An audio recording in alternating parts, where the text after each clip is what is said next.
Hello बच्चों, स्वागत है आप सभी का आपके अपने YouTube चैनल पर। अपन प्रैक्टिस कर रहे थे IIT जी के क्वेश्चंस की, जो अपन ने कहा था कि अपन डिटेल्ड में 1 बाय 1 सिलेबस के साथ साथ इस चीज को अपन प्रैक्टिस करते हुए आगे बढ़ेंगे। और अपन का ये प्रयास है कि जेईई के अटेम्प्ट 2024 के पहले अपन सारे के सारे PYQs जो कि जेईई मेंस के हैं और 2002 से लेके 2026 तक जितने भी PYQs आए हुए हैं उनको अपन इज्जत के साथ आराम से प्रैक्टिस करेंगे। बस इतना अगर अपन करके चले जाएंगे तो लमसम ज्यादा क्वेश्चंस नहीं है, वही 2-3 हजार होंगे।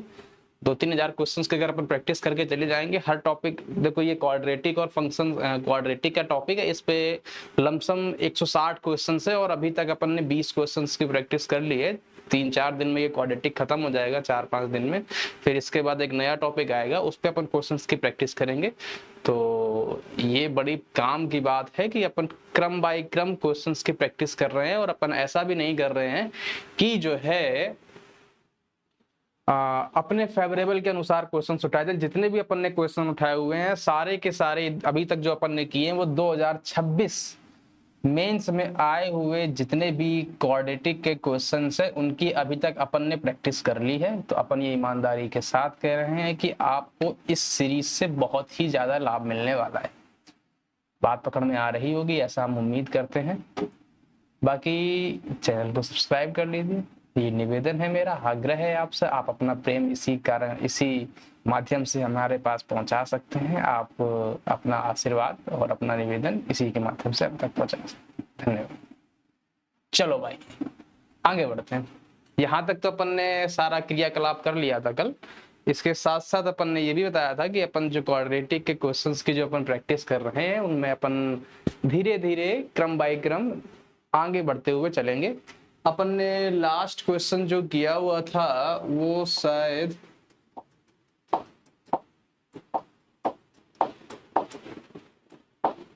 हाँ बालक,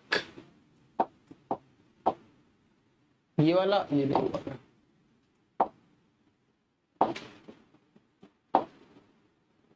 हाँ यहां से करना,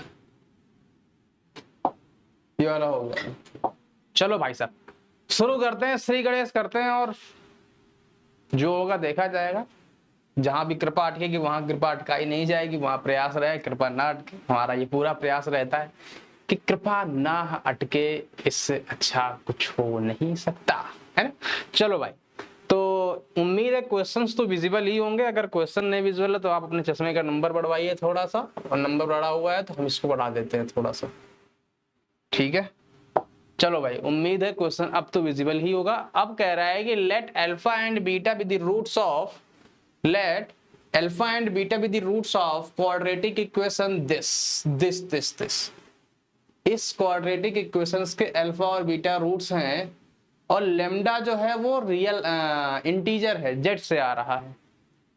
if 1/2 mod of beta minus alpha is less than 3/2 and greater than 1/2, then the sum of all possible values of lambda। इसने बोला है कि लेमडा की सभी वैल्यूज को फाइंड करके दीजिए अगर बीटा माइनस अल्फा का मॉड जो है वो 1/2 और 3/2 से छोटा है और अल्फा और बीटा जो है वो इस क्वाड्रेटिक इक्वेशंस के रूट हैं। अब बताओ सर करे क्या। तो मैंने कहा लाला इस इक्वेशन के जो रूट्स गिवन है वो अल्फा और बीटा गिवन है। जी सर इतना तो मालूम चल गया, इतना तो अपन को जन्म जन्मांतर से मालूम था। तो अल्फा प्लस बीटा बता दो क्या होगा फिर। माइनस का b/a होता है 20/12 मतलब 5/3। कोई दर्द यहां तक, कोई पीड़ा, कोई संशय, कोई परेशानी हो तो बोल देना। अच्छा अल्फा बीटा अगर अपन पूछे तो क्या बोलोगे लाला। अल्फा बीटा जो होता है वो c/a होता है तो 3 λ/12 मतलब λ/4। कोई दर्द है यहां तक। अच्छा अब इसने बोला है कि अगर mod of beta minus alpha is greater than 1/2 और less than 3/2 then what is the possible values of lambda. तो क्या करेंगे अपन, अपन को पता है कि mod of beta minus alpha निकालने का एक ही मेथड है, अपन को अल्फा प्लस बीटा पता है, अल्फा बीटा पता है, तो अपन mod of alpha minus beta आराम से इजीली निकाल सकते हैं। Sir sir sir hi sir sir sir कैसे कैसे कैसे, अरे लाला, ये अपन ने एक फॉर्मूला पढ़ा है ना, बीटा माइनस अल्फा हो या अल्फा माइनस बीटा हो, इसका जो फॉर्मूला आता है root over alpha plus beta का होल स्क्वायर माइनस का 4 अल्फा बीटा। कोई दर्द है यहां तक? अब अपन को अल्फा प्लस बीटा का होल स्क्वायर पता है और अल्फा बीटा पता है, यहां पटक दो वैल्यू तो क्या आ जाएगा बता दो भैया। अल्फा प्लस बीटा का होल स्क्वायर मतलब 25/9 माइनस का 4 इंटू में अल्फा बीटा कितना आ जाएगा λ/4। कोई दर्द है यहां तक? 4 से 4 उड़ गया तो क्या बचा 25 माइनस का 9 लैम्डा अपॉन में 9। बोलो भैया कोई समस्या कोई परेशानी? अब इसने बोला है कि इसकी वैल्यू जो है वो 1/2 और 3/2 के बीच में है, तो भैया कोई दर्द नहीं है, यहाँ पे इसको रख दो 1/2 less than equals to 25 minus का 9 लैम्डा अपॉन में 9 इज ग्रेटर देन 3/2। बोलो भाई यहां तक कोई समस्या? ये तो नोट हो ही गया।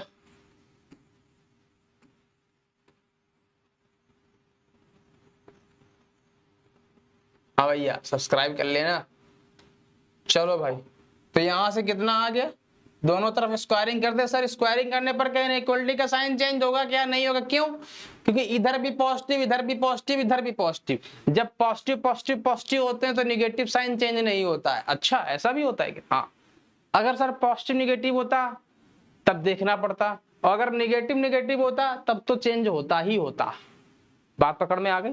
चलो ये अपन इनइक्वालिटी में पढ़ते हैं डिटेल में, इस चीज को अपन जब इनइक्वालिटी का टॉपिक पढ़ते हैं तो इसको अपन डिटेल में एनालिसिस के साथ पढ़ते हैं। तो यहाँ अगर मैं दोनों तरफ स्क्वायर कर दूं तो यहाँ पर कितना आ जाएगा 1/4 is greater less than 25 minus का 9 लैम्डा अपॉन में 9 is greater then is less then 9/4। कोई दर्द है यहाँ तक? नहीं कोई दर्द नहीं। अब क्या करना है? अरे अब तो कुछ करना ही नहीं है। तो यहां से क्या आ गया 9/4 इज ग्रेटर देन 25 माइनस का 9 लैम्डा इज 81/4। तो यहां से आ गया 9/4 माइनस का 25 इज ग्रेटर देन माइनस का 9 लैम्डा 81/4 माइनस का 25। कोई दर्द यहां तक? बोलो।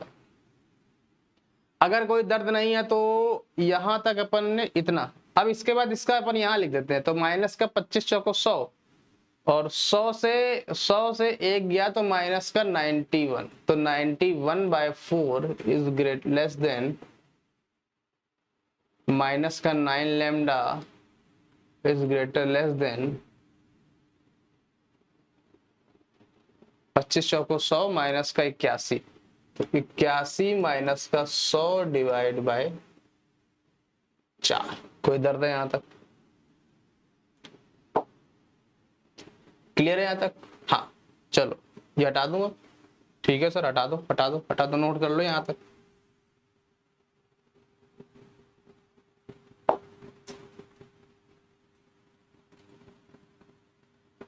हटा रहा हूं इसको, नोट हो गया होगा उम्मीद है ऐसी। बस अब इसको करना कुछ नहीं, इसको सॉल्व करना है बस। चलो भाई तो ये मेरे पास अगर कुछ व्यवस्था बनी है तो अपन क्या करें इसको, माइनस का 91/36 is greater than less than minus का लैम्डा और माइनस का 19/4 इंटू में 9। ये आ गया। कोई दर्द है यहां तक? तो यहां से क्या आ गया, इनइक्वालिटी का साइन चेंज होगा क्योंकि निगेटिव निगेटिव से मल्टीप्लाई करा रहा हूं, तो 19/36 इज ग्रेटर देन 91/36। कोई दर्द है यहां तक? नहीं होगा, उम्मीद है ऐसी। तो ये जनाब जो आ रहा है वो 0 point something something something something something something आएगा। बात पकड़ में आ गई। लेकिन ये अपन अगर डिवाइड करेंगे तो लमसम 3 टाइम्स आएगा। तो 3 टाइम्स मतलब 3 पॉइंट समथिंग समथिंग या 2 point something something 2.7 something something. बात पकड़ में आ गई। तो अब इसने बोला था कि लेमडा की ऐसी कितनी वैल्यूज पॉसिबल हैं, तो ये 0 से बड़ी क्वांटिटी है। यहाँ पे 0 से बड़ी क्वांटिटी है, यहाँ से 2 से हल्की सी बड़ी क्वांटिटी है। तो 0 से बड़ी क्वांटिटी और 2 से बड़ी क्वांटिटी के बीच में कितने इंटीजर ऐसे आते हैं, कौन बोलेगा? तो क्या इसमें 0 आएगा? नहीं आएगा। क्यों नहीं आएगा सर? क्योंकि ये ऑलरेडी जो है वो 0 से बड़ा है।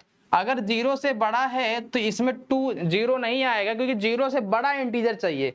तो 0 से बड़ा चाहिए और 2.7 से छोटा चाहिए। तो 2 ही तो इंटीजर ऐसे पॉसिबल है, एक 1 और एक 2। बात पकड़ में आ गई। और इसने इनका सम मांगा है। लला इन्होंने इनका सम मांगा है। तो भैया सम ऑफ ऑल पॉसिबल लेमडा क्या आ जाएगा? तो 1 + 2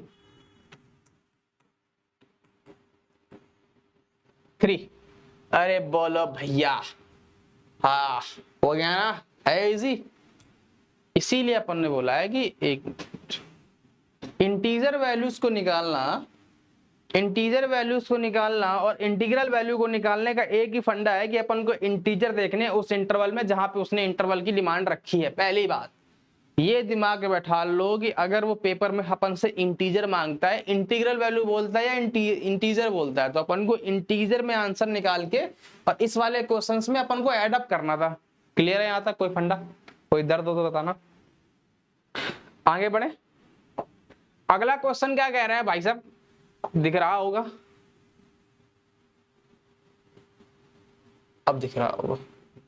अगला क्वेश्चन कह रहा है कि भाई मेरे पास ये कुछ क्वांटिटी लिखी हुई है, द नंबर ऑफ डिस्टिंक्ट। जैसे ही इतने इसका बोला अपन ने के कान खड़े हो गए। अपन ने कहा भाई number of distinct real solutions. जैसे ही इसने इतना बोला अपन की बुद्धि में कुछ कुछ जगा। ठीक है भाई साहब, number of distinct real solutions of the equation. इस इक्वेशंस के कितने रियल सॉल्यूशंस हैं डिस्टिंक्ट वाले, वो बताने हैं अपन को। ठीक है सर, और जब भी अपन के पास मॉडुलस क्वेश्चंस आता है, अपन ने पहले भी इस क्वेश्चंस को डिस्कस किया हुआ है। अपन ने कहा था सबसे पहले इसमें मॉडुलस की ओपनिंग आनी चाहिए। मॉडुलस की अगर ओपनिंग ही नहीं आती है तो सारा क्रिया कराए पे पानी फिर जाएगा। पानी नहीं, बाढ़ आ जाएगी, बाढ़ उस पर।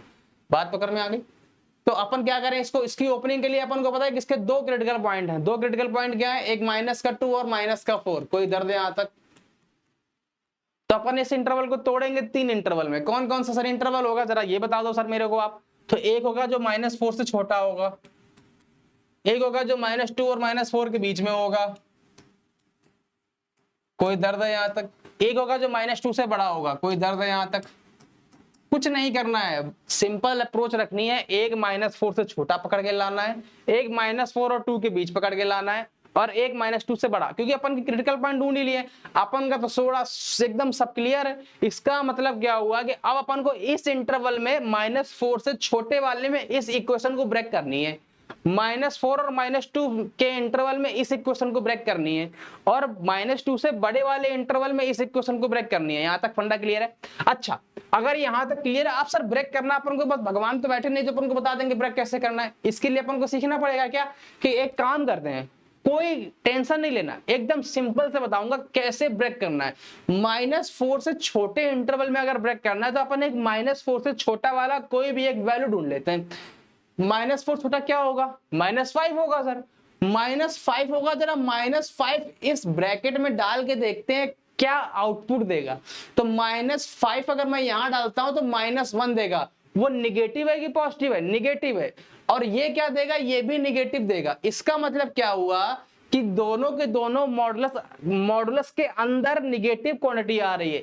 और जब भी मॉडुलस के अंदर क्वांटिटी निगेटिव आती है, मॉडुलस हमेशा निगेटिव साइन के साथ ओपन होता है।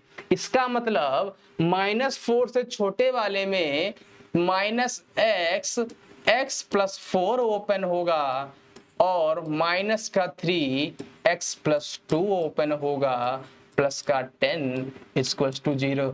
ये माइनस क्यों आए, ये बात पकड़ में आ गई। क्लियर है यहाँ तक? सर इस वाले को जरा एक बार ब्रेक करके बता दो। ठीक है लल्ला, कोई दर्द नहीं है।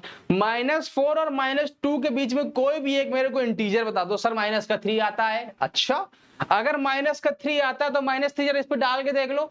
-3 जब अपन डालेंगे तो ये वाली क्वांटिटी के अंदर जो है वो पॉजिटिव बनेगा और इस वाली क्वांटिटी के अंदर जो है वो निगेटिव बनेगा। इसका मतलब ये वाला जो मॉडुलस है वो निगेटिव के साथ ओपन होगा और ये वाला जो मॉडुलस है वो पॉजिटिव के साथ ओपन होगा। इसका मतलब x प्लस 4 माइनस का 3 x प्लस 2 प्लस का 10 इक्वल्स टू 0।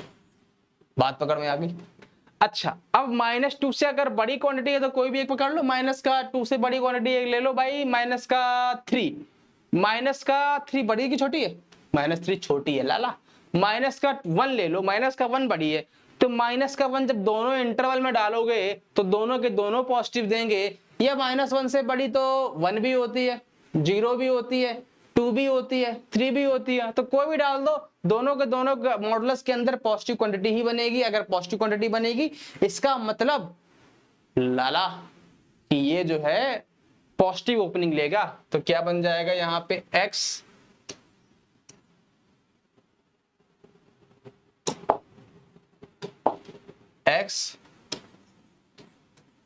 प्लस 4 दिख रहा है ना, प्लस का 3 x प्लस 2 प्लस का 10 इक्वल्स टू 0। क्लियर है? अब मेरे पास ये 3 इक्वेशंस बन गई, इनको थोड़ा और इज्जत के साथ सॉल्व कर लेते हैं। तो माइनस का x² है ये, माइनस का 4x और माइनस का 3x, तो माइनस का 7x आ गया और माइनस का 6 प्लस का 10 माइनस का 4 आ गया। तो यहां से आ गया x² प्लस का 7x प्लस का 4 इक्वल्स टू 0। कोई दर्द है यहां तक? नहीं है ना? चलो इसको जरा सॉल्व करते हैं। तो x² प्लस का 4x माइनस का 3x तो प्लस का x बचा और माइनस का 6 प्लस का 10 तो प्लस का 4 इक्वल्स टू 0 बचा। इसको अगर अपन देखें तो x² प्लस का 7x प्लस का 14 इक्वल्स टू 0। बात पकड़ में आ गई कैसे? अब इसने बोला है कि ये 3 इक्वेशंस आ गई हैं। अब इसने number of distinct real solutions, अब मेरे को इनमें से ये चेक करके बताना है कि भाई साहब इनके रियल सॉल्यूशंस होने चाहिए और डिस्टिंक्ट होने चाहिए। तो अपन ने पहले ये पढ़ रखा है ऑलरेडी कि जब भी डिस्टिंक्ट सॉल्यूशंस की बात करता है तो अपन के पास डी जो है वो 0 से बड़ा होना चाहिए और डिस्क्रिमिनेंट 0 से बड़ा होना चाहिए। तो इन सबका डिस्क्रिमिनेंट एक बार चेक कर लेते हैं। तो डिस्क्रिमिनेंट अगर इसका निकालने जाऊंगा तो b² माइनस का 4ac होता है।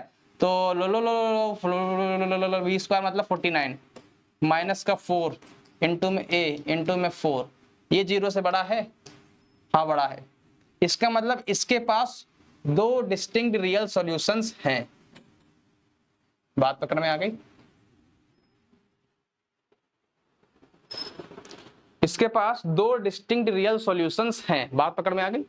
अच्छा, अगर इसकी अपन बात करें तो इसमें जो है वो d जो है वो 0 से कैसा है जरा चेक कर लेते हैं एक बार।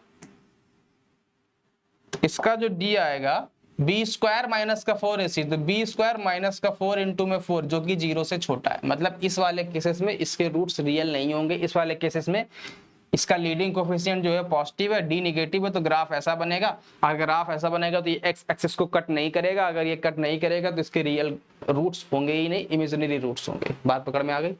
अच्छा, इस वाले केस में जरा बात कर लेते हैं। इस वाले केस में जो डी है वो कैसा होगा? तो b² बोले तो 49 माइनस का 4 इंटू में a इंटू में 14। तो इस वाले केसेस में भी जो d है वो 0 से छोटा है। अगर d 0 से छोटा है तो इस वाले केसेस में भी इसके रियल रूट्स तो नहीं होंगे। तो इन दोनों केसेस में जो है इसका भी लीडिंग कोएफिशिएंट पॉजिटिव, मतलब ग्राफ इसका भी कुछ ऐसा ही बनने वाला है। तो इन दोनों केसेस में रियल रूट्स नहीं है, इमेजिनरी रूट्स है। इसका मतलब क्या हुआ कि इसके 2 रियल रूट्स आएंगे, है ना? इस इक्वेशंस के 2 रियल रूट्स आएंगे तो इसका आंसर 2 हो गया। बात पकड़ में आ गई? कोई दर्द है यहां तक? आगे बढ़ा जाए, है ना? चलो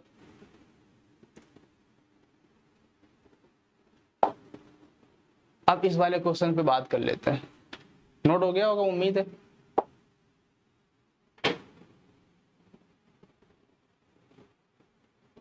हाँ भाई, क्या कह रहा है क्वेश्चन जरा बताओ।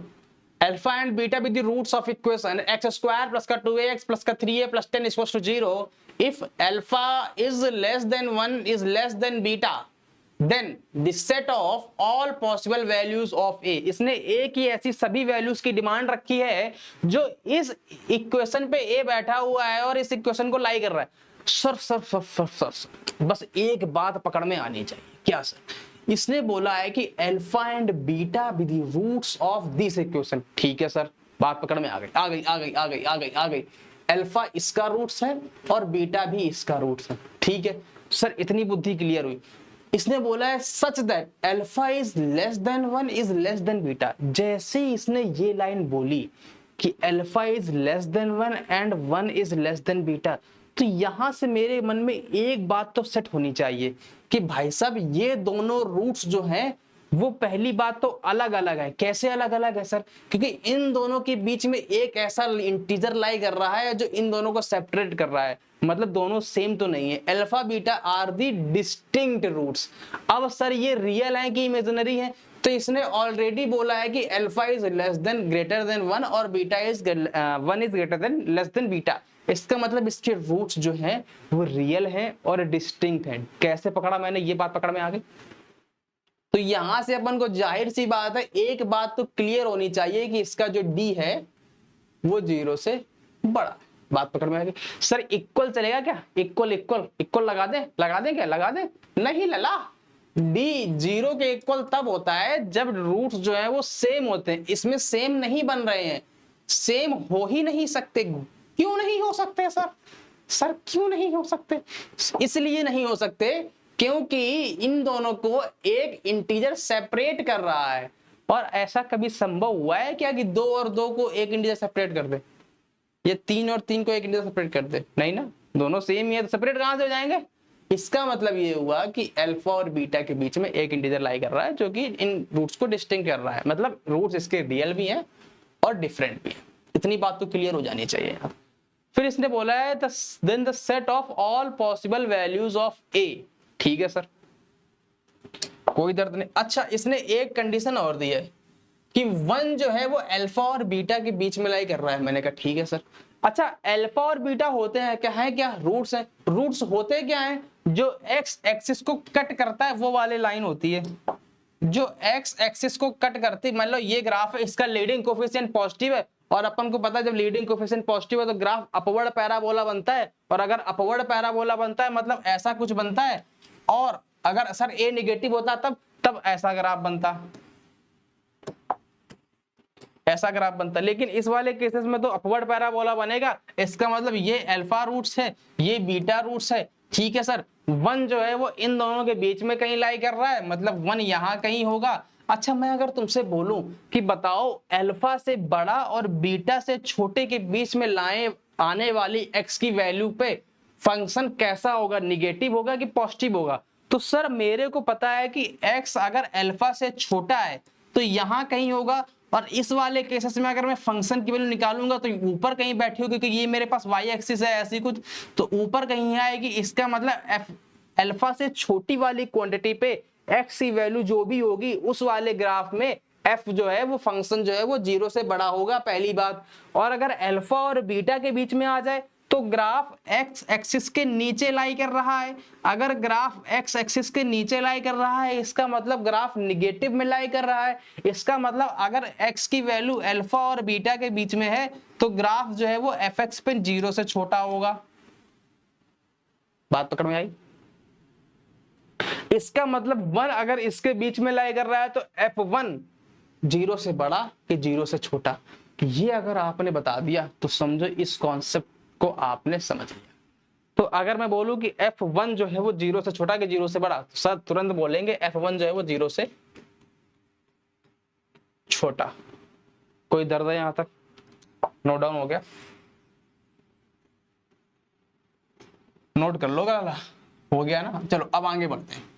तो यहां से मेरे पास F1 जो है वो 0 से छोटा हो गया। इसका मतलब क्या हुआ कि यहां पर F1 डाल दो। F1 जैसे ही डाला तो 1 प्लस का 2a प्लस का 3a प्लस का 10 इज लेस देन 0, मतलब 5a प्लस का 11 इज लेस देन 0, मतलब a की वैल्यू -11/5 से छोटी।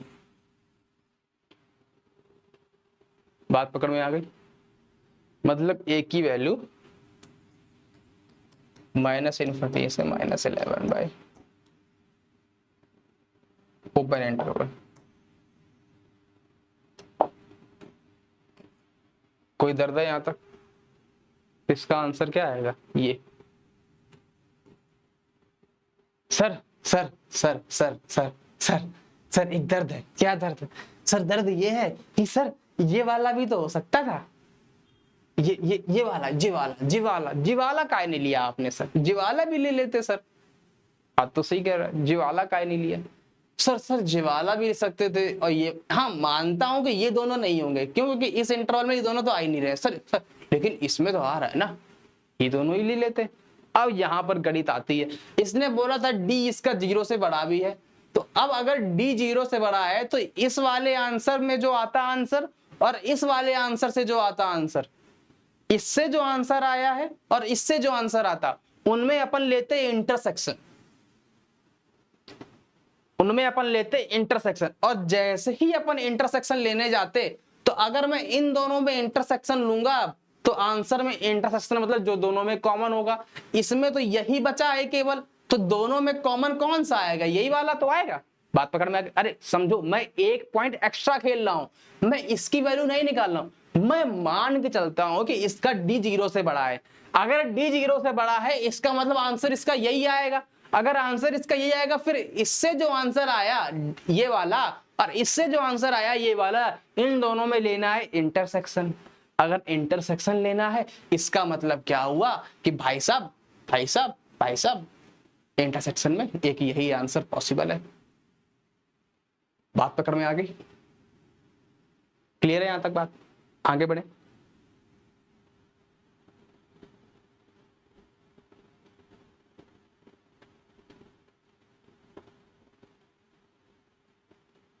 चलो अब ये वाला ले लेते हैं भाई साहब, मजेदार मस्त एकदम क्रियाकलाप वाला क्वेश्चन है ये। क्या कह रहा है क्वेश्चन? क्वेश्चन कह रहा है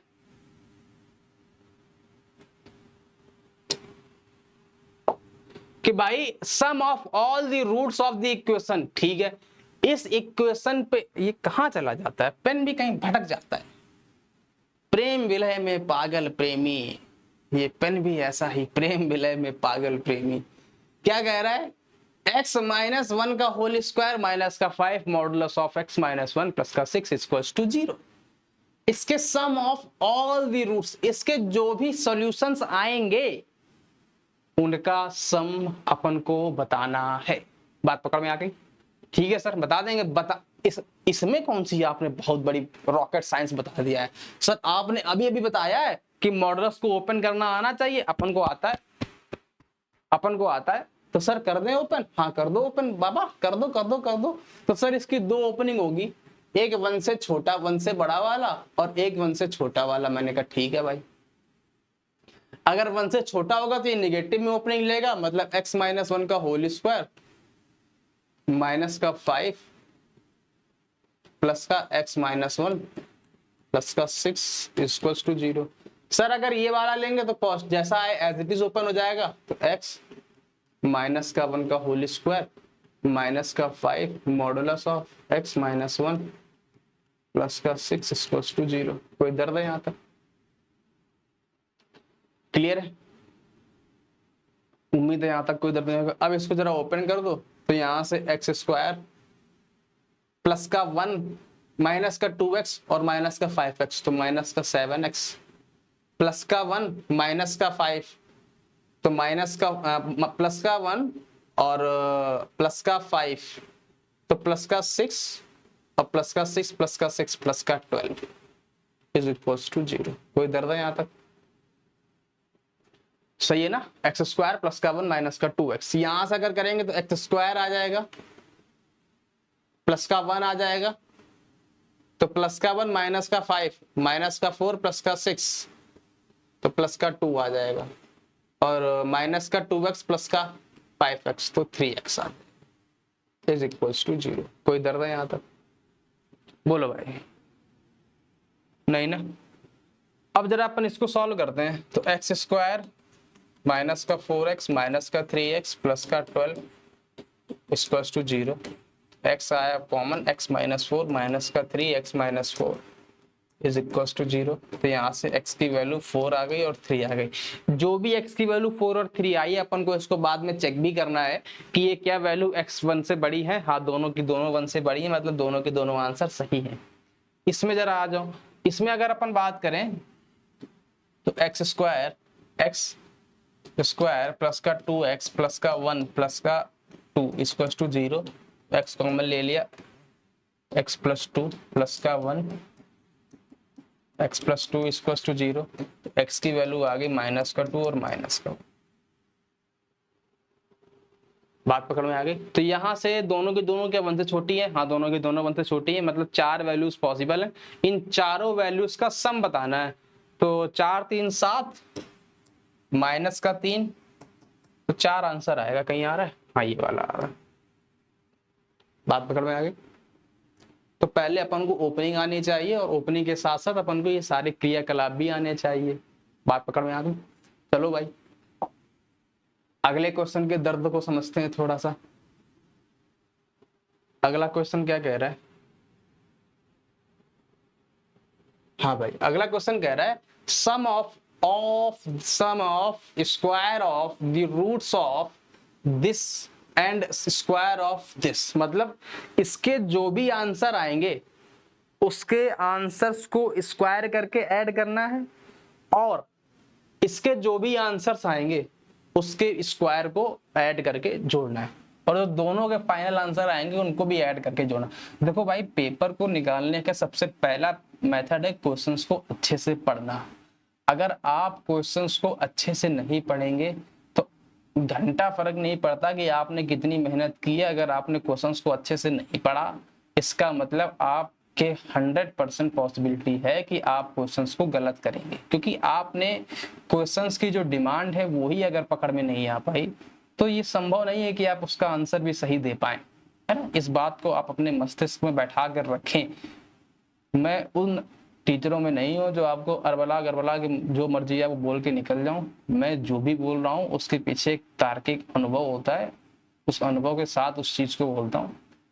वरना मैं भी चाहूँ तो पढ़ा पढ़ू के निकल जाऊँ, मेरा उससे इतना कोई फर्क नहीं पड़ने वाला। मैं चाहता हूँ कि आप एक अच्छे IIT में पहुंचे या NIT में पहुंचे, जिससे आपका भला हो, और आपका भला होगा तो आप देश का विकास भी होगा, है ना। तो ये मेरा निवेदन है आप सभी से कि क्वेश्चंस को अच्छे से पढ़ें और अच्छे से उस चीज को सॉल्व करें, क्योंकि पेपर में मैटर ये नहीं करता कि आपने कितने अच्छे से घर पे पढ़ा हुआ है। पेपर में मैटर ये करता है कि आपने एग्जामिनेशन हॉल में कितनी अच्छी परफॉर्मेंस दी, आपने पेपर हॉल में कितने अच्छे से क्वेश्चंस को सॉल्व किया हुआ है, आपने पेपर हॉल में क्वेश्चंस की एरर तो नहीं की हुई है, आपने पेपर हॉल में अपने माइंड को डाइवर्ट तो नहीं किया हुआ है, आपने पेपर हॉल में कोई भी पैनिक सिचुएशंस तो अपने माइंड में नहीं क्रिएट की हुई है, आपने पेपर हॉल में ऐसी कोई भी इरेगुलरिटीज जो आपको पेपर हॉल में डाइवर्ट कर सकती हैं वो चीज तो नहीं, क्योंकि तमाम चीजें मैटर करती हैं। पेपर एग्जामिनेशन हॉल में केवल एक चीज मैटर नहीं करती है कि आप पढ़ के चले गए और आपका हो गया। पेपर हॉल में ये भी मैटर करता है कि आपने क्वेश्चंस की प्रैक्टिस कितनी की है, आपने क्वेश्चंस नंबर ऑफ क्वेश्चंस कितने लगाए हुए हैं, आपने जो है कितने वेराइटी से क्वेश्चंस लगाए हुए हैं, आपने डिफरेंट टाइप के क्वेश्चंस कितने लगाए हुए हैं, आपके कॉन्सेप्चुअल क्लैरिटी है कि नहीं है। आधे लोग तो ट्रिक के भी यहाँ पे चले जाते हैं और वहां जाके ऐसा लगता है कि जब पेपर के बाहर निकलते हैं उनसे बड़ा तीरंदाज कोई है नहीं, और मालूम चलो जब रिजल्ट आता है तो आंसर आते हैं निगेटिव में, है ना। तो इस चीज को थोड़ा सा अपन को संयम बरतना पड़ेगा। हरे कृष्ण, है ना। तो इस चीज को अपन को ध्यान रखना। हाँ, तो इस चीज को अपन को ध्यान रखना है कि अपन को एग्जामिनेशन हॉल में इन सभी चीजों का अपन को ध्यान रखना है ना। जो खाब हो गया। हरे कृष्ण। चलो भाई, तो हाँ, मैं यही कह रहा था कि फाइनली जो मैटर करता है वो आपने एग्जामिनेशन हॉल में कितना अच्छा परफॉर्मेंस दिया है उस चीज पे मैटर करता है ना। चलो,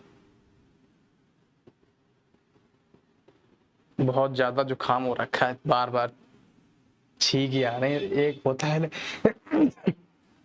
कभी कभी ऐसा होता है कि छींक आती है और ऐसा लगता है कि आ रही है और फिर नहीं आती है, फिर लगता है आ रही है, फिर नहीं आती है, फिर लगता है आ रही है, फिर नहीं आती।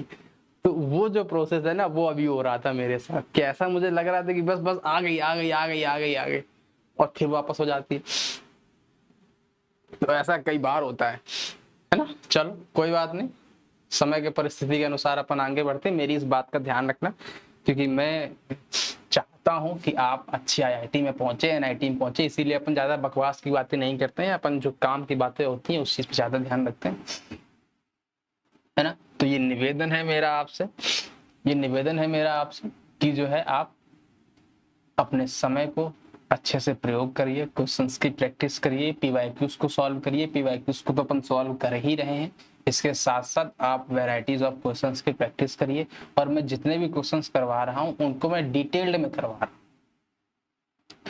इसीलिए मैं आप देखते होंगे कि मैं क्वेश्चंस की जो प्रैक्टिस है वो उनको कॉन्सेप्ट ओरिएंटेड बना रहा हूं, ना कि मैं ट्रिक ओरिएंटेड। मैं चाहूँ तो इसको ट्रिक में भी बदल सकता हूँ, लेकिन ट्रिक ओरिएंटेड से कोई लाभ ऐसा नहीं मिलने वाला, क्योंकि ट्रिक भी जो भी ट्रिक बनी है वो भी कॉन्सेप्ट से उठकर ही आई है। बस अंतर इतना हो सकता है उनमें कि हो सकता है कि वो ट्रिक किसी एक पर्टिकुलर टाइप के क्वेश्चंस के लिए एप्लीकेबल हो, लेकिन वो जरूरी नहीं है कि वो हर टाइप के क्वेश्चंस के लिए एप्लीकेबल हो। इसलिए जितने अच्छे से अपन ट्रिक याद रखते हैं, उतने ही अच्छे से अगर अपन एक बार कॉन्सेप्ट को प्रैक्टिस कर लेंगे और उस पर 10-12 क्वेश्चंस लगा लेंगे तो अपन का काम हो जाएगा। इतना ही काफी है। क्वेश्चंस और एग्जामिनेशन हॉल में जाने से पहले पहले अपन को सारे क्वेश्चंस को, मैं इसीलिए क्यों कहता हूं, मैं इसीलिए कहता हूं कि 2002 से लेके 24 साल तक के जितने भी पीवाईक्यूज हैं उनको अगर आप अच्छे से प्रैक्टिस कर लो, इतना अच्छे से प्रैक्टिस कर लो कि आपके सामने क्वेश्चंस आए और आप तुरंत कहते हैं इसमें ये होगा, इसमें ये होगा, इसमें ये होगा, इसमें अपन ने गलती यहाँ की थी, इसमें अपन ने गलती यहाँ की थी, अब मेरे को इस चीज का आंसर एग्जैक्ट क्लियरली पता है कैसे इसका आंसर आता है। मैं गारंटी के साथ कह सकता हूं कि अगर आपने 24 साल के क्वेश्चंस की पीवाईक्यूज की प्रैक्टिस कर ली तो मैं लिखित गारंटी दे सकता हूं कि आपने अपनी प्रिपरेशन का 90% कवर कर लिया। और 90% कवर कर लिया इसका मतलब आपका सिलेक्शन तय। आधे लोग गलती यही करते हैं कि वो रैंडमली किसी चीज को उठा लेते हैं और उसको पढ़ लेते हैं और उससे सोचते हैं कि हमारा इतने में भला। मैं जेन्युइनली बता रहा हूं कि किसी भी चीज को रैंडमली उठा लेने से भला नहीं होता। प्रॉपर एक शेड्यूल होना चाहिए, उस शेड्यूल के हिसाब से उस चीज को करना चाहिए। आप समझदार, आप 12th में आ चुके हैं, जेई की तैयारी कर रहे हैं, इतना मतलब मैं आपसे इतना तो उम्मीद रख ही सकता हूं कि आप एक नागरिक के तौर पर अच्छे जिम्मेदार नागरिक बने, है। चलो, अब इस वाले क्वेश्चंस में आधे बच्चे गलती कर देते क्वेश्चंस को पढ़ने में, इसीलिए मैंने इतनी बड़ी फिलॉसफी वाली कि भाई इसने बोला है sum of square of roots of this equation. ठीक है, इसके जो आंसर आएंगे उनका स्क्वायर करना है और ऐड करना है, और इनका जो रूट्स आएंगे उनको स्क्वायर करना है। रूट्स को, हर एक रूट्स को स्क्वायर करना है और ऐड अप करना है। बात पकड़ में आ गई। मान लो इसका स्क्वायर आया ए बी और इसके रूट्स आए सी और डी, तो C square plus D square, square किया फिर सम किया, स्क्वायर करो फिर सम करो, और फिर फाइनली इन दोनों को सम कर दो। तो इसने ये मांगा है अपन से। बात पकड़ में आ गई। अब क्वेश्चंस तो क्लियर होगा, इतना अपन उम्मीद कर सकते हैं ना। चलो, तो इसने बोला इसका स्क्वायर निकालना है तो भैया निकाल दो, कौन सा इसमें बहुत बड़ा रॉकेट साइंस है। तो मॉड ऑफ x-2 को अपन t मान लेते हैं, तो यहां से बन गया टी स्क्वायर प्लस का टी माइनस का 2 इक्वल्स टू 0। तो यहां से क्या फैक्टर हो रहे हैं इसके, तो टी स्क्वायर प्लस का 2t माइनस का t माइनस का 2 इक्वल्स टू 0। तो t प्लस का 2 माइनस का 1 t प्लस का 2 equals to 0। T plus two, t minus one is to 0, t की वैल्यू माइनस का 2, टी की वैल्यू 1, टी है क्या, mod of x minus 2 equals to minus का 2 mod of x minus 2 equals to 1। ये वाला केस पॉसिबल नहीं है क्योंकि मॉडुलस कभी भी आउटपुट निगेटिव नहीं देता, किसी भी पॉजिटिव क्वांटिटी जो है वो निगेटिव क्वांटिटी के इक्वल नहीं पॉसिबल है, मतलब ये वाला केस तो पॉसिबल नहीं है। इस वाले केस में पॉसिबल, और अपन ने ऑलरेडी बता रखा है कि जब भी मॉडुलस होता है सामने वाली क्वांटिटी पे प्लस माइनस ऐड ऑफ हो जाता है, तो x माइनस 2 इक्वल्स टू में plus minus 1, x equals to में 2 प्लस माइनस 1, इसका मतलब इसका आंसर आ जाएगा 1,3। बात पकड़ में आ गई। सिमिलरली अगर अपन इसको सॉल्व करें तो इसको सॉल्व करने के लिए एक ही अप्रोच है कि एक x की वैल्यू 3 से बड़ी और x की वैल्यू 3 से छोटी, x की वैल्यू अगर 3 से बड़ी है तो ये मॉडुलस पॉजिटिव के साथ ओपन होगा, और अगर 3 से छोटी है तो एक्स स्क्वायर माइनस का तो प्लस का 2 ऑफ x माइनस का 3 माइनस का 5 0 से इक्वल हो जाएगा। और यहाँ से जरा एक बार सॉल्व कर लो तो एक्स स्क्वायर माइनस का 2x प्लस का 6 माइनस का 5 equal to 0, x square minus का 2x प्लस का 1 इक्वल टू 0, यहाँ से एक्स स्क्वायर प्लस का 2x माइनस का 6 माइनस का 11 इक्वल टू 0 आ गया। बात पकड़ में आ गई? बोलो भाई, क्लियर है? तो ये क्या बन गया, ये 3 से बड़ा क्वांटिटी था तो एज इट इज ओपन हुआ, एक्स स्क्वायर माइनस का 2x प्लस का 6 माइनस का 5 दिस, तो ये बन गया x माइनस 1 का होल स्क्वायर इक्वल टू 0, तो x की वैल्यू आ गई 1 और 1। अब इस वाले में आ जाते हैं, तो यहाँ तक तो उम्मीद है क्लियर होगा सारी चीजें। हाँ, इस वाले में आ जाते हैं। इस वाले केसेस में जो मेरे पास पॉसिबल केस बनेगी, इसका डी कैसा है, बी स्क्वायर माइनस का 4 इंटू में 1 इंटू में माइनस का 11, डी मेरा 0 से बड़ा है, इसके रूट दराचार से निकाल लेते हैं एक बार, तो माइनस का भी मतलब माइनस का 2 plus minus root over b square बोले तो 4 माइनस का 4 इंटू में 11 तो 44 अपॉन में 2, तो एक्स की वैल्यू आ गई माइनस का 2 माइनस का 48/2 और x की वैल्यू आ गई माइनस का 2 माइनस प्लस का 48/2। अब सुनना, यहां तक कोई दर्द है नहीं है? अब मेरे को एक बात बताओ, इस वाले केस में इसने बोला था, अपन ने केस लेके चले हैं x 3 से बड़ा होना चाहिए। अगर x 3 से बड़ा होना चाहिए तो क्या मेरे पास जो आउटपुट आए, आंसर आए, वो क्या 3 से बड़े? नहीं ना। अगर 3 से बड़े नहीं है, मेरे को कंडीशन तो यही लेके चले थे ना अपन, अगर 3 से बड़े आने चाहिए और 3 से बड़े आ ही नहीं है तो 1 1 आ गए, मतलब ये केस तो पॉसिबल ही नहीं है। बात पकड़ में आ गई? सिमिलरली अगर अपन बात करें, इसमें बोल रहा है 3 से छोटा होना चाहिए, तो 3 से छोटा तो ठीक है, मतलब ये तो छोटा समझ में आ रहा है क्योंकि निगेटिव में आएगा, छोटा ही हो जाएगा, ऑलरेडी छोटा हो जाएगा। लेकिन ये वाला जो केस है वो 3 से बड़ा आ रहा है, कैसे सर? जरा एक बार ट्राई करके देखो तो 6 7 लमसम, ये 7 के रूट के लमसम लिखा हुआ, 48 है, 49 7 का रूट होता है, तो ये 7 बन जाएगा, 7 माइनस का 2 5, 5 जो है वो 2 से बड़ा है, मतलब ये वाला केस तो पॉसिबल नहीं क्योंकि 3 से छोटा नहीं आ रहा है। बात पकड़ में आ गई? तो ये वाला केस पॉसिबल नहीं है, ये वाला केस पॉसिबल है। अगर ये वाला केस पॉसिबल है तो अब इन दोनों के स्क्वायर का सम बताना है, तो बता दो सर। ये 1 और 3 आ रहा था, तो 1 का स्क्वायर प्लस का 3 का स्क्वायर और प्लस का दिस का स्क्वायर, दोनों ही शायद पॉसिबल है इस वाले केसेस में। तो बी स्क्वायर माइनस का 4 इंटू में दिस 44 और 48, ठीक है। ये तो 3 से छोटा चाहिए अपन को, तो यहाँ से कितना आ जाएगा, ये तो छोटा है ही ऑलरेडी है। ये वाले की बात कर लेते हैं, तो ये 7 का लमसम है, तो माइनस का 2 5, हाँ दोनों ही आ जाएंगे, ठीक है। तो इसका स्क्वायर तो माइनस का 2 माइनस का 48/2 का होल स्क्वायर और प्लस का, हटा दूं इसको, हटा दूंगा मैं, ये हटा दूं इतना,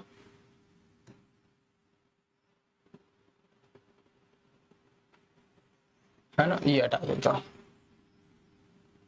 तो यहां से आ जाएगा और माइनस का 2 प्लस का 48/2 का होल स्क्वायर। क्लियर है यहाँ तक बात? तो यहाँ से आ गया 1 + 9 प्लस में यहाँ से आ गया 8 × 48, कितना आ जाएगा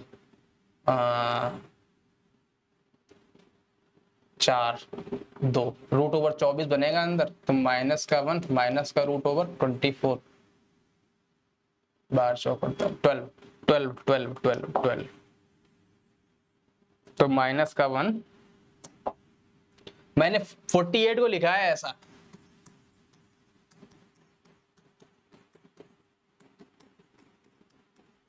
तो यहां से आ जाएगा 2 कॉमन आ जाएगा और 2 कॉमन आके नीचे ऊपर कट जाएगा, तो -1 -12 का होल स्क्वायर प्लस का -1 प्लस का 12 का होल स्क्वायर। तो यहां से जब मैं स्क्वायर ओपनिंग करूंगा तो 1 प्लस का 9 प्लस का 1 प्लस का 12, ये ए प्लस भी मानो क्योंकि माइनस है, स्क्वायर लगा है ऑलरेडी पॉजिटिव बन जाएगा, तो इसको चाहे प्लस मानो चाहे माइनस, दोनों माइनस है, चाहे प्लस मान लो, दोनों बात एक ही है। तो 2√12 प्लस का 1 प्लस का 12 माइनस का 2√12, ये और ये कट गया, तो यहाँ से 12 1 13 12 1 13 13 दूनी 26 और 10 36 आंसर आ रहा है, हाँ आ रहा है। क्लियर है, इजी क्वेश्चन था, ऐसा कोई टफ नहीं था। यहाँ से सॉल्व किया, इसके रूट्स आए, यहाँ से सॉल्व किया, इसके रूट्स आए और इजीली आंसर।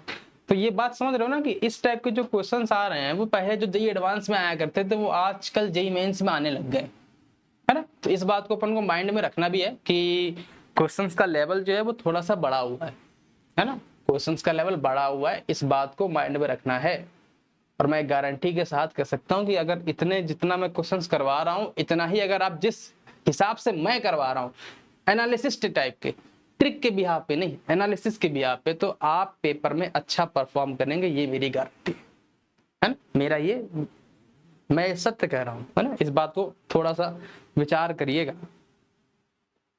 चलो भाई, अगला क्वेश्चन क्या कह रहा है, अगला क्वेश्चन कह रहा है the number of real roots of the equation this and this is equal to 0। तो पहले ही बताया कि ऐसे क्वेश्चंस को हमेशा मॉडुलस की ओपनिंग के साथ ओपन करते हैं, क्रिटिकल पॉइंट इसके -2 और -2 और 3 है, तो ओपनिंग होगी इसकी 2 से छोटे पे, ओपनिंग होगी 2 और 3 के बीच पे, और ओपनिंग होगी 3 से बड़े पे। बस ओपन कर दो इसको, तो यहाँ से ओपन करने जाएंगे, 2 छोटा कोई एक क्वांटिटी ले लो तो 1 और 1 माइनस माइनस आ जाएगा, तो यहाँ पे आ जाएगा माइनस का x माइनस का 2 माइनस का 3 x माइनस का 3 प्लस का 1 इक्वल टू 0। यहाँ लेंगे तो ये वाला निगेटिव आएगा, ये वाला पॉजिटिव आएगा, ये वाला निगेटिव आएगा, तो x माइनस का 2 माइनस का 3 x माइनस का 3 प्लस का 1 इक्वल टू 0। और 3 से बड़े होने पे दोनों के दोनों पॉजिटिव ही आ जाएंगे। अब उम्मीद है कोई दर्द नहीं, क्योंकि अपन ने ऐसे क्वेश्चंस बहुत सारे कर लिए अभी तक, है ना। मैं कह रहा हूँ कि ना ये थीम रिपीट्स होती हैं ऐसी। तो यहाँ से आ जाएगा x माइनस का 2 प्लस का 3 x minus 3 plus 1 equal to 0। Clear है यहाँ तक। बस अब इन दोनों को सॉल्व करना है। नंबर ऑफ रियल रूट्स बोले हैं इसने, रियल रूट्स बोले हैं मतलब इसका d 0 से बड़े होने चाहिए। अगर d 0 से बड़े होने चाहिए, अगर किसी भी इन तीनों केसेस में किसी में भी अगर d 0 से छोटा आ जाएगा, 0 से छोटा आ जाएगा, तो अपन उस केस को वैलिड नहीं मानेंगे। बात पकड़ में आ गई। तो यहाँ से एक बार ट्राई कर लेते हैं। तो माइनस का x² बना यहाँ पे, प्लस का 2x माइनस का 3x, तो प्लस का x बना, और प्लस का 9 प्लस का 10, कोई दर्द है यहाँ तक, ये 0। इस वाले केसेस में अगर अपन बात करें तो x² माइनस का 2x माइनस का 3x, तो माइनस का 5x, और प्लस का 9 प्लस का 1, तो 10 इक्वल्स टू 0। क्लियर है। इस वाले केस की अगर अपन बात करें तो x² माइनस का 2x प्लस का 3x, तो x² प्लस का x माइनस का 9 प्लस का 1, तो माइनस का 8 इक्वल्स टू 0। क्लियर है, उम्मीद है यहाँ तक कोई दर्द नहीं होगा। अब इस वाले केस में जरा पहले इसको ऐसा लिख सकते हैं, x² माइनस का x माइनस का 10 इक्वल्स टू 0। तो इस वाले केस में जरा d चेक करो, तो d जो आ रहा है वो b² माइनस का 4 ac आ रहा है, तो b² माइनस का 4 इंटू में 1 इंटू में माइनस का 10, तो 41 आ रहा है। मतलब इस वाले केसेस में जो d आ रहा है वो 0 से बड़ा आ रहा है। अगर d 0 से बड़ा आ रहा है इसका मतलब ये होगा कि इसके रूट्स जो होंगे वो रियल और डिस्टिंक्ट होंगे। मतलब कितने रूट्स होंगे, यहाँ से 2 रूट्स आएंगे, बात पकड़ में आ गई। अब इस वाले केस में जरा डी चेक कर लेते हैं। तो डी स्क्वायर बोले तो 25 माइनस का 4 इंटू में 40। इस वाले केस में डी जो है वो 0 से छोटा आ रहा है, मतलब रूट्स जो है वो इमेजिनरी है, मतलब नो रियल रूट्स।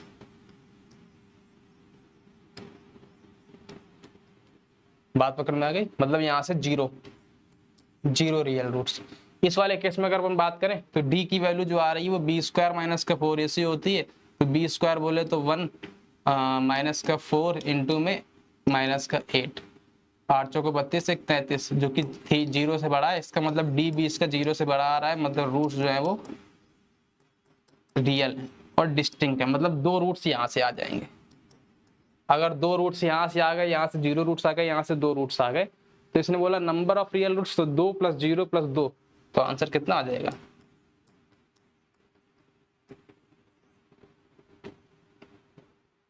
4। बात पकड़ में आ गई? कोई दर्द है यहाँ तक? चलो अगला क्वेश्चन देखते हैं। The set of all possible values of P, P की ऐसी सारी वैल्यूज का सेट निकालना है। ठीक है, ठीक है, ठीक है, ठीक है। For which both the roots of the equation this,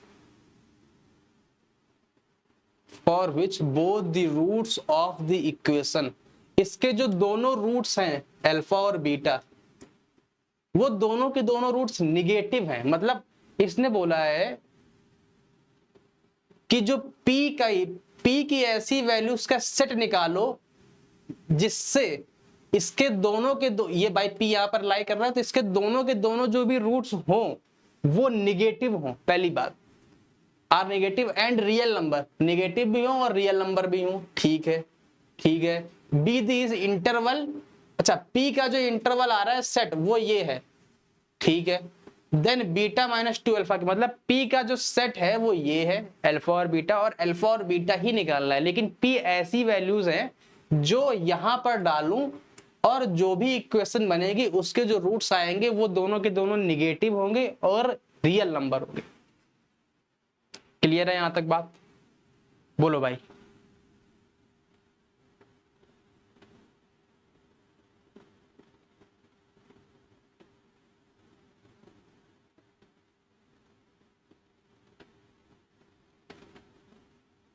हाँ भाई, यहां तक कोई दर्द है?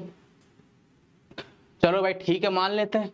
तो अब इसने कैसे निकालेंगे? कौन बोलेगा, कौन बोलेगा इसके दोनों के दोनों रूट्स कैसे हैं? निगेटिव है। अगर दोनों के दोनों रूट्स निगेटिव हैं, इसका मतलब क्या हुआ कि अच्छा अगर ये दो निगेटिव क्वांटिटी, ये तो मेरे को पहले से पता है ना। हाँ पता है सर।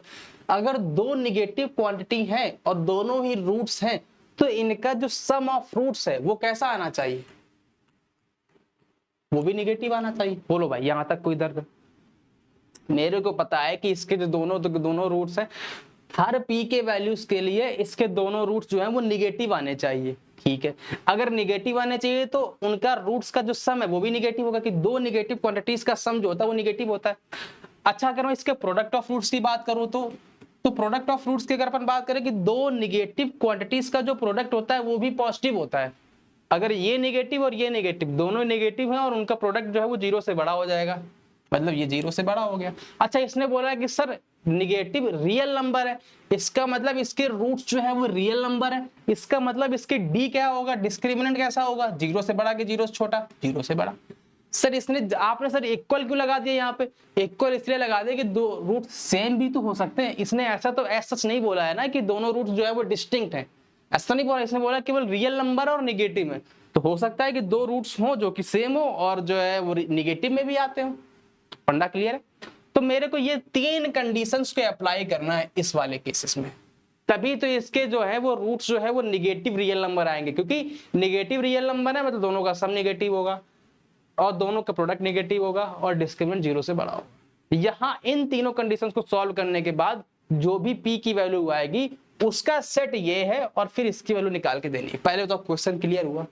तो क्वेश्चंस को ऐसे ही पढ़ना जैसे अपन ने पढ़ा है। अगर आप कुछ अलग मेथड से पढ़ेंगे तो उम्मीद है कि आप क्वेश्चंस को गलत कर सकते हैं, क्योंकि ये क्वेश्चंस आधे को तो बाउंस ही मारता, अब जो है बाउंस नहीं मार रहा होगा। अब बच्चों ने क्वेश्चंस को, जो देखो नए बच्चे उनको केवल इतना ही भी समझना है कि क्वेश्चंस की डिमांड क्या है, क्योंकि ऐसे क्वेश्चंस आए हुए हैं, आए नहीं, ये क्वेश्चंस पीवाईक्यू है, 2025 का पीवाईक्यू है ये 2025 का पीवाईक्यू है, ये मैंने उठाया हुआ है, तो मैं अभी पीवाईक्यूज को ही सॉल्व कर रहा हूँ, है ना। चलो ठीक है भाई।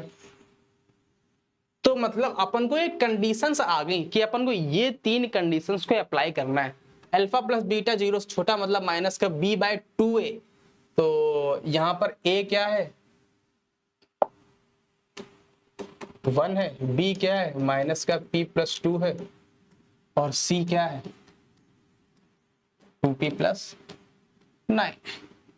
बात पकड़ में आ गई। तो माइनस का b/2a, तो माइनस का माइनस माइनस प्लस तो ऑलरेडी प्लस हो जाएगा, तो p+2 आ जाएगा।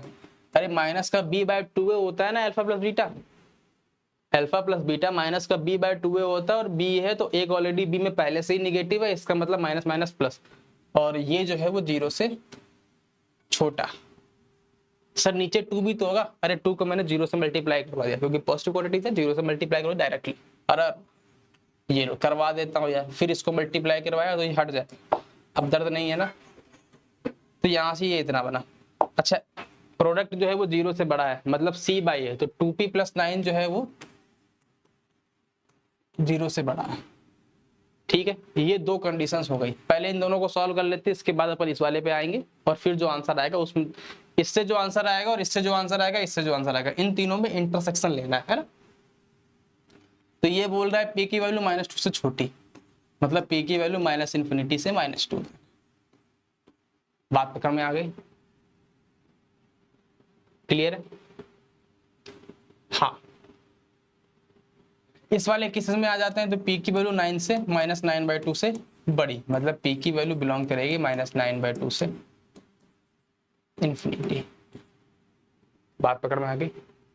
अच्छा अब इस वाले केसेस में आते हैं, d की वैल्यू 0 से बड़ी होनी चाहिए, तो b² माइनस का 4ac जो है वो 0 से बड़ा होना चाहिए, मतलब p+2 का होल स्क्वायर माइनस का 4 इंटू में a इंटू में 2p+9 वो 0 से बड़ा होना चाहिए। क्लियर है यहाँ तक बात। तो यहां से अगर मैं एक बार उसको ओपनिंग कराता हूं, तो p² प्लस का 4 प्लस का 4p माइनस का 8p माइनस का 36 0 से बड़ा है। तो यहां से कितना आ जाएगा p² माइनस का 4p माइनस का 32 इस 0 से बड़ा है। क्लियर है यहाँ तक बात। तो यहाँ फैक्टर हो रहा है कि हाँ 8 चौको 32 और 8 4 से 4 गया 4, तो हो रहा है। तो p² माइनस का 8p प्लस का 4p माइनस का 32 0 से बड़ा है। इसका मतलब यहाँ से जो p है p-8 प्लस का 4 p-8 जो है वो 0 से बड़ा है, मतलब p-8 और p+4 वो 0 से बड़ा है। नंबर लाइन पर ड्रॉ करेंगे तो -4 आ जाएगा और 8 आ जाएगा, प्लस माइनस प्लस। तो यहाँ से जो कॉमन आंसर आएगा वो -∞ से -4 यूनियन 8 से इन्फिनिटी। बात पकड़ में आ गई, क्लियर है। बोलो भाई।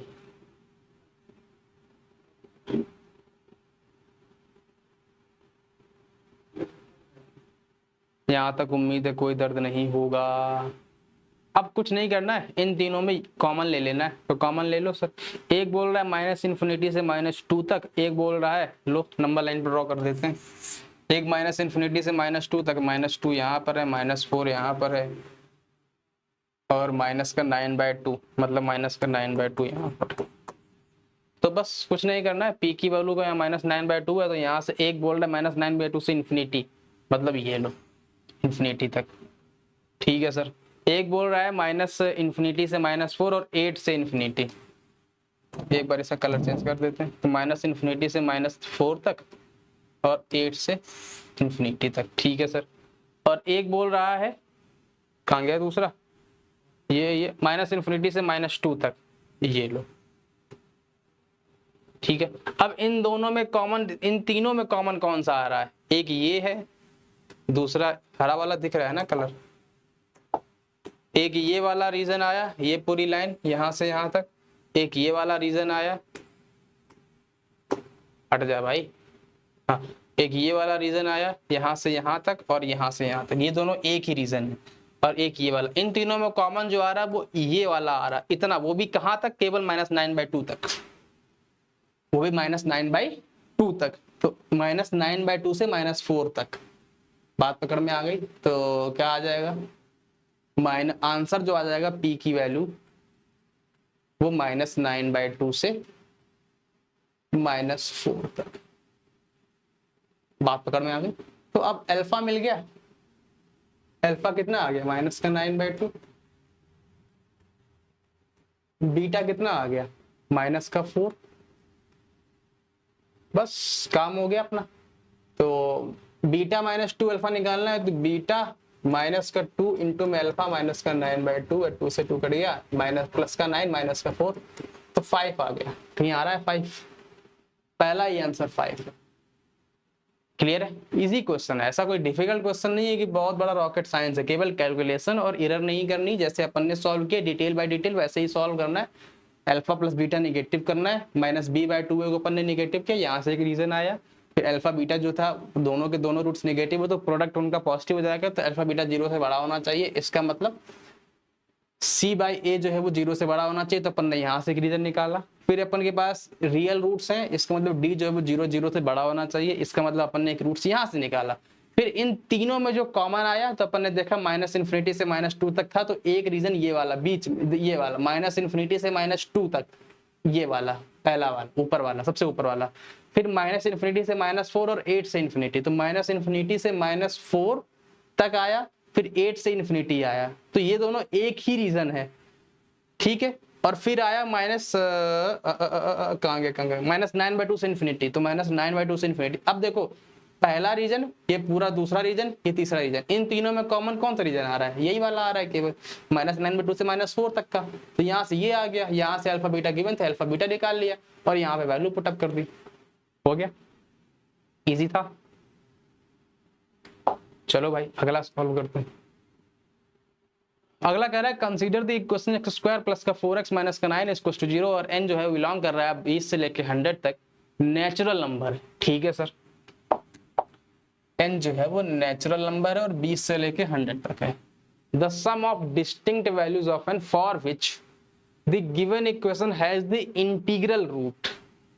इस इक्वेशन के रूट्स जो है वो इंटीजर हैं, ऐसा इसने बोला है। अब मैंने पहले भी बताया है कि जब भी ऐसा बोले कि इंटीग्रल रूट्स हैं, तो अपन के माइंड में तुरंत ये बात आ जानी चाहिए कि रूट्स जो आंसर जो है वो निगेटिव में मांग रहा है ना, ये बात अपन को तुरंत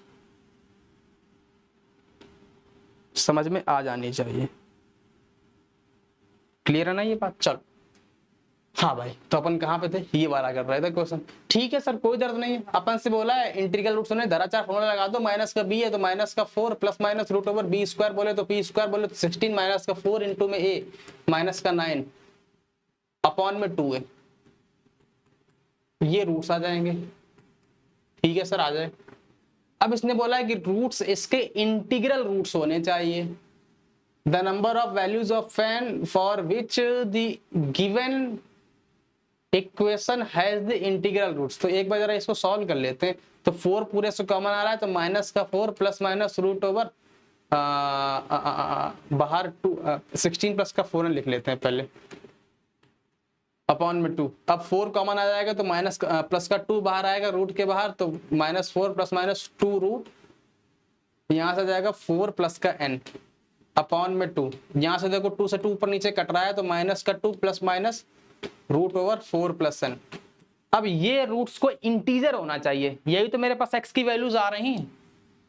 x की मेरे पास जो वैल्यूज आ रही हैं वो -2 प्लस -4 प्लस n, लेकिन इसने क्लियरली बोला है कि जो रूट्स है वो इंटीग्रल रूट्स होने चाहिए। अगर इंटीग्रल रूट्स होने चाहिए तो इसका मतलब ये हुआ कि ये जो आउटपुट है ये तो इंटीजर है, और 2 इंटीजर्स का सम भी इंटीजर होता है, 2 इंटीजर्स का डिफरेंस भी इंटीजर होता है। इसका मतलब इस क्वांटिटी को भी इंटीजर होना चाहिए।